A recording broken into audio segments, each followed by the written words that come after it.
Greetings everyone, and Great here for another Age of Empires 4 replay. Spawn on the bottom right side is the yellow Mongols, we have Kiljardi. On top left side is the red English, we have Wam01, who immediately invests early wood onto some farms. Ovo's going on up, he may be eyeing for some times 2 villagers. Oh, we'll see he's collecting up sheep with his gear. The Khan does find some sheep as well. If you take a look at the map generation, we got the English players' wood deposits off to the side, which means they're safe, but can't be used for natural boundaries or barriers. The Mongol player does put his town center next to some trees. His gold deposits quite a bit away, so we'll take a bit of time for his villagers to migrate over there. Probably need to get at least a 4th villager over there to age up properly. Oh, the English player has 2 gold deposits pretty close by each other, so that could be a good spot for a keep at least. Other 2 gold deposits are pretty close by here. So the gold is concentrated for the English in 2 different locations. We got the Abbey Kings now going on out. Over here we do have the deer and boar pretty close by for the Mongol player. And all of his gold is up here as well. He probably could age up the silver tree. The silver tree can be set up there. Trade over here. Should be a relatively safe path. Yep, got the silver tree now going on up. And we don't see barracks out or anything at the moment. Just generating some gold or stone. Huh, looks like the oval was recently nerfed. It's now providing 70 stone in Dark Age rather than 80 stone per minute. I don't remember seeing that in the patch notes, but either way, do have the multiple farms going on up with a mill nearby.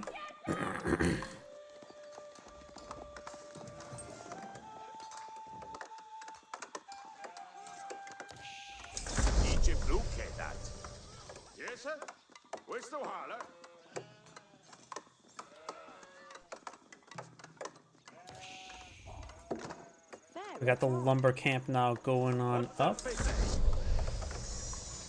And it looks like got quite a bit of wood being gathered up by the English player.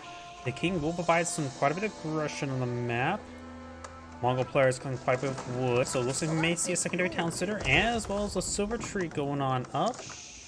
He realized most. Oh, we've also got a Keshik on the field. Let's compare the Keshik to the king. The Keshik does have 145 health, 3 armor, versus the King's 220 health and 2 armor. Good stab there. These villagers will not get 2-shotted by the King. And the King has pretty slow rate of attack speed. Does take out 1 villager there. Attack speed is 2.38, which is probably 2.375. While the Keshik does have 1.38, so the Keshik nearly has twice the attack speed as the King. Damage is 15 versus 16, so overall the Keshik has much higher attack speed. Does stab a sheep there, and the other sheep will be impaled. Oh, apparently sheep can't receive lances. The king does find the trader.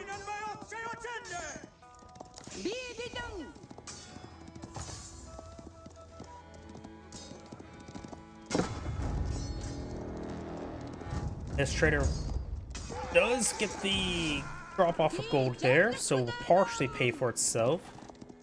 And the silver tree does. Traders are still pretty expensive. They cost 100 resources each. They only got half the value in return. Good number of sheep from the Khan, so you may want to make sure that Khan gets back home. We got multiple Keshiks on the field. Must count for a ×3 Keshik. I wonder. The Ovo. Yep, it is still at 100 stone per minute, so that's still standard Castle Age collection. One moment. I just had to fix something. We got a good number of spearmen now pulled on out. We also got a pair of longbowmen, which they could put down some palings. Mongol players also going for a good number of archers. Notice as well, he is still collecting quite a bit of wood right here. So 17 villagers on wood, but I see no additional town center. So he's just going for that, just for the arch production, among other things. Silver tree now being redeployed to the corner, which should prove the gold trips probably closer to 75. from 50 to 75, I'm guessing. You can see here the gold amount is increasing as the silver tree starts going over here. And it will get up to 76.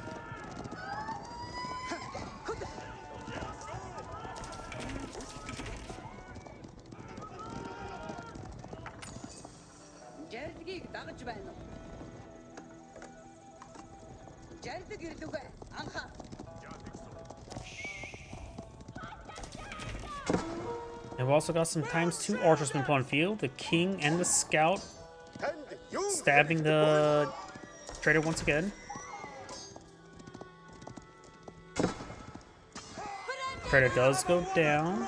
So far, he has one trader left in the field, so he's killed off both the traders. Only one trade has been made. So overall, great work there by the English, really hitting the Mongolian economy.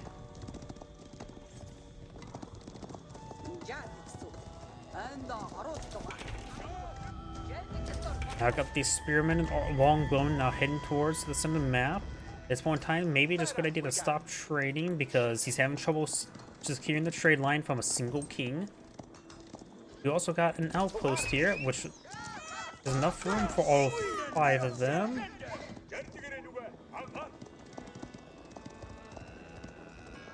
We got a good number of Mongolian archers in the field. Got 21 archers, which the longbowmen are quite good, but they're simply way outnumbered. The spearmen will be ripped apart. The Keshiks do get a spear brace there, stopping one of the Keshiks and killing him off. We got a speed arrow there, so the archers can quickly pursue. Quickly close on in, gets a kill on multiple spearmen. Only one Keshik now remains. No Keshiks remain. Right now the king is trapped, so the king will go down. Longbowman gains some free damage. Trying to set a step towards the longbowman. The king is dead. Long live the king. Once that gets requeued on up.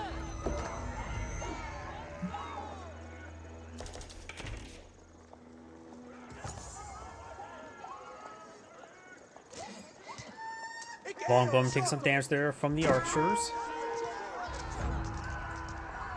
Some of the spearmen are getting hit as well. And he's continuing pushing forward. He really wants those longbowmen dead.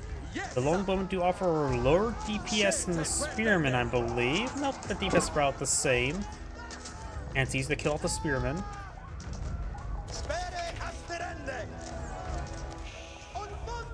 So it's probably a bad idea to allow those spearmen to get any stabs off. Longbowman right now doing 6 damage every 1.62, while the spearman, of course, providing 8 damage every 1.88. So that roughly does even out to about the same DPS against opposing archers, if my math is incorrect. So the longbowmen do have less health, but the hardened spearmen receive a lot more bonus damage than the archers. So it's probably better to micro to hit the spearmen rather than micro hit the archers, longbowmen.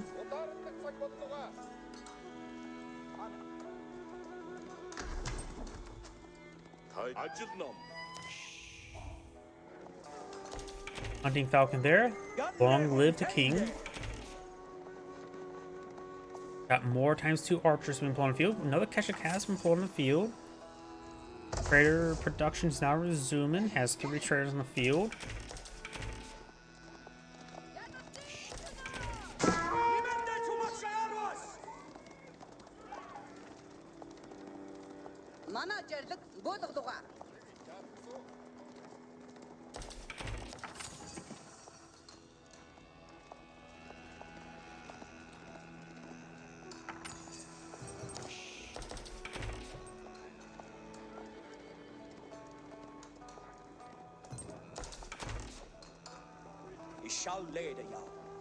I wonder how many pastures are on the field. We got no pasture on the field. In fact, he is almost out of food.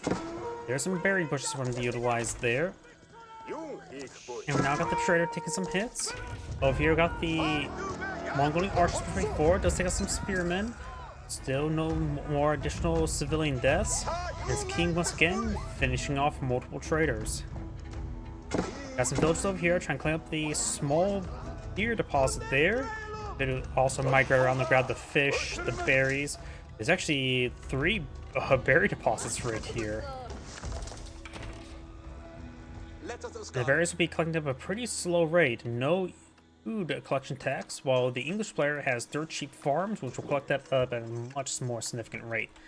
Plus 20%.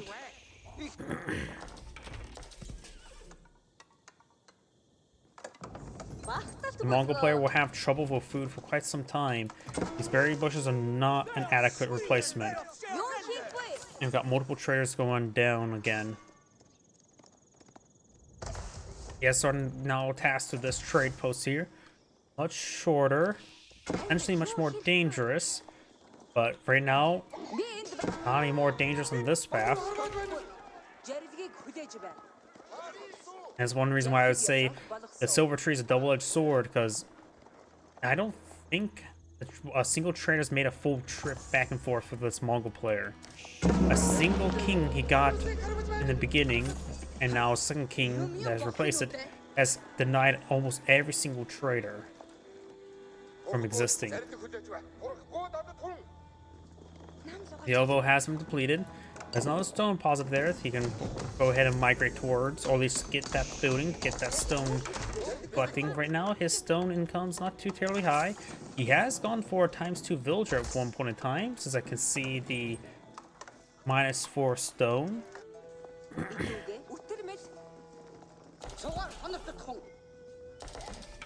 That small deer deposit is already halfway cleaned on up.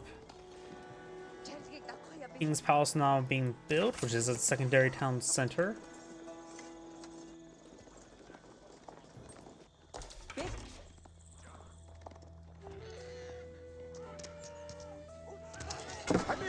Starting to engage the boar. The boar does have 4 range armor, so these archers are doing 2 damage per shot.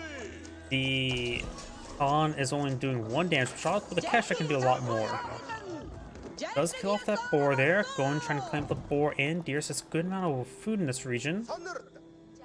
Which the Mongol player is right now just desperate for food, while the English player, they don't have to venture. English doesn't have to venture out the map to get their food. They don't have to even go to inside their own base for their food, in the form of those berry bushes. And we got this king who's still being very, very problematic.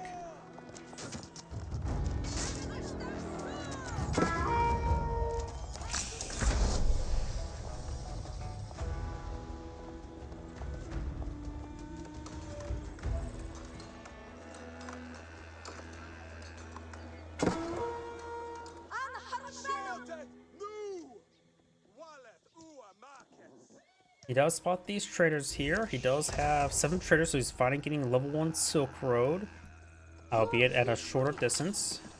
We got the Kurultai now going on up.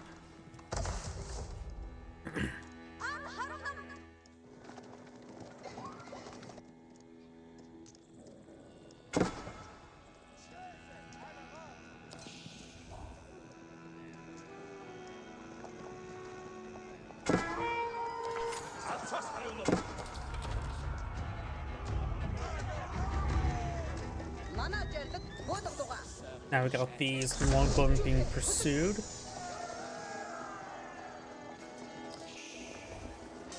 All these spearmen and longbowmen heading down south. We do now have some man-at-arms being plotted out, going for the hardened spearman research. Vanguard man-at-arms not currently being upgraded.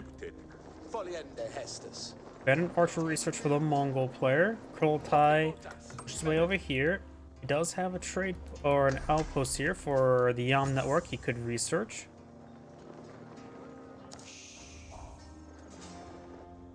Taking time to collect those berries, still not a good food deposit. He does get level 1 food collection. We do see now a pair of pastures there, starts generating some sheep. Still trying to utilize the food resources so he can get a bit of a stockpile of sheep, which will be good for our transition, but that's about it.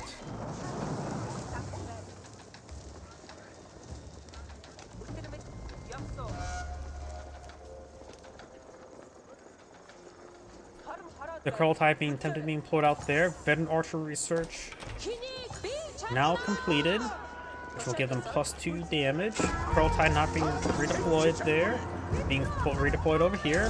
defense arrow has been utilized, but he does not have whistling arrow. So it's already expired. Keshiks push away forward. Veteran spearmen trying to ward away the Keshiks. Keshiks are here in small numbers. Voltai has been redeployed there. This will give him plus 20% damage as well as some health regen. Up here do have these forces now engaging the traders, including Vanguard man-at-arms, or early man-at-arms. He does have armor clad being researched.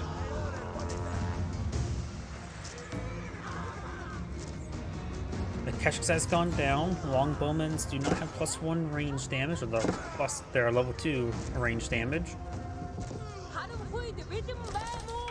And the Mongol archers will win that fight. He's in a good position there.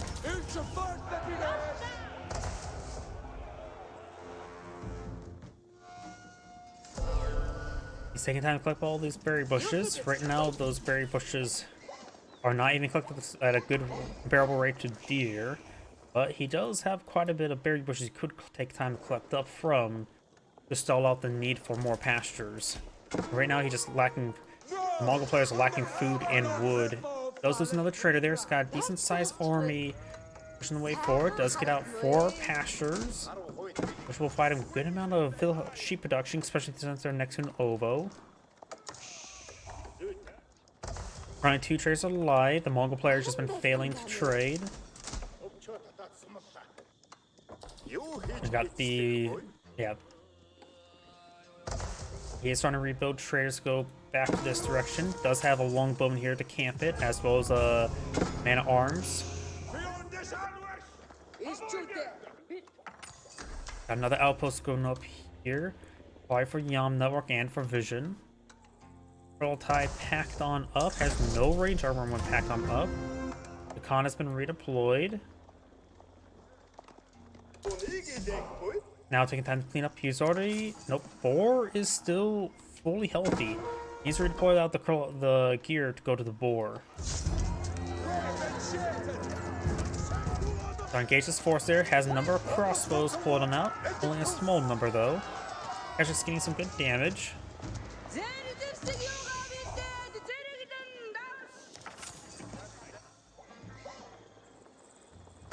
Kurultai almost redeployed.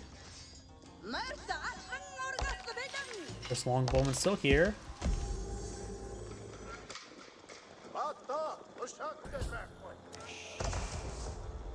You now do have the whistling arrow, improved whistling arrow being researched. That is a massively important upgrade, which I believe Mongol players do not go for often enough. 12 seconds of whistling arrow is incredibly long. 5 seconds doesn't really make a big impact, but 12, oh, it does. These villagers now being pursued. The gear has been interrupted. Not enough villagers for right there. Looks like it's being upgraded to a spring golden placement. These villagers need to keep on running. And the Mongol players going to lose a good number of villagers here. Kurultai trying to redeploy over here. Looks like everything is trying to go around the walls. And nope, these guys are actually just being tasked right there. He's just falling. The Kurultai has been retasked. Trying for another outpost there. Those man-arms still pursuing those forces. Does take out that villager. Cancels the gate. Keshiks now trying to intercept these man-at-arms. We got a monk here. Prayer tent will spawn his way over there. And right now the Mongol player does have 2 relics. Third one picked on up. Does interrupt the Kurultai. It's constantly being pursued. No longer constantly being pursued. Does activate the defense arrow there. There's a Kurultai. Defense arrow is still active. The defense arrow has now been worn off. Crossbows and archers having trouble keeping the distance from the man-at-arms. Longbowmen just constantly firing away. They don't have to be microed in this situation. The Khan has been killed, and so does the Mongol army.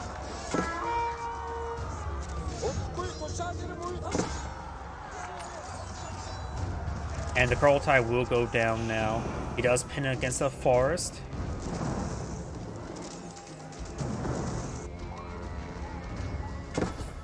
I think right now, Keshiks are definitely going to be a good item. Because right now they will generally be good against everything here. The problem is he just doesn't have the numbers on the field. Going for a single ×2 Keshik, going for as many Keshiks as he can.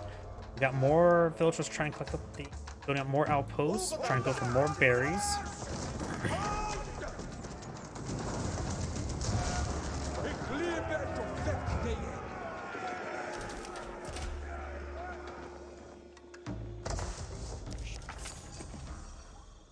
Villagers abandoning this region does delete that outpost. Needs to pack up the gear and try to drive it out as well. Has 3 relics here, 2 monks. Could perhaps ask them to say a sacred site or 2. And the English army is at nearly 100 strong, while the Mongol army is just at 22. He's trying to build up more crossbowmen. Food's been in trouble for the Mongol player the entire game. Has a decent reserve of sheep here. There's a what? I can't remember. It's the capacity 20 or 30 for sheep. And more of these traders going down. He has never reached above 10 traders this entire game. His gold has been cleaned on up. He does have plenty of gold over here.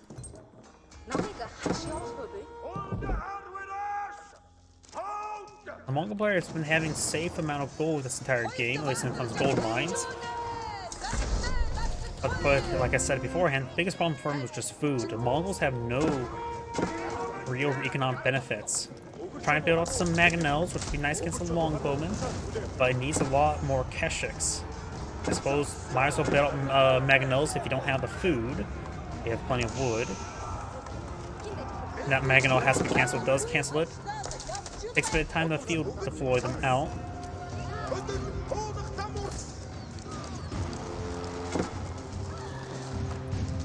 He could try to pull out another gear over here and migrate the sheep to it. Oh, he has gear right there. Problem is, microing gears are... it's just horrible. That's a quality of life change they really need to improve. Got an outpost here with the shamans pushing each other around. Got multiple mangonels from point of view, which can be very good. They offer decent damage. And now it's once in Imperial Age, in which the elite upgrades, mangonels can be a lot less effective versus these men arms, since they have much higher health. Got enclosures and elite longbowmen.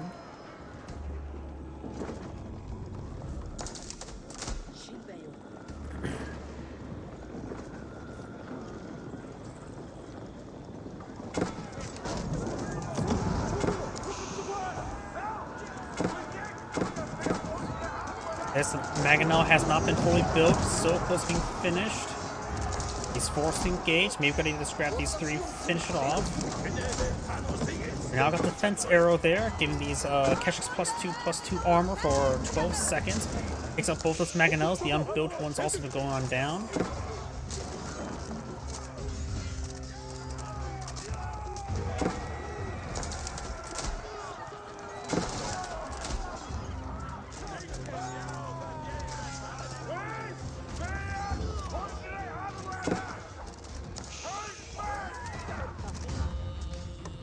A couple man arms there, taking out some of those villagers as well. Mongol players down to 45 villagers, so yep. Keshiks being focused down. The elite longbowmen offer a good base damage. This Angrade saying, thank you for watching, and on to the next.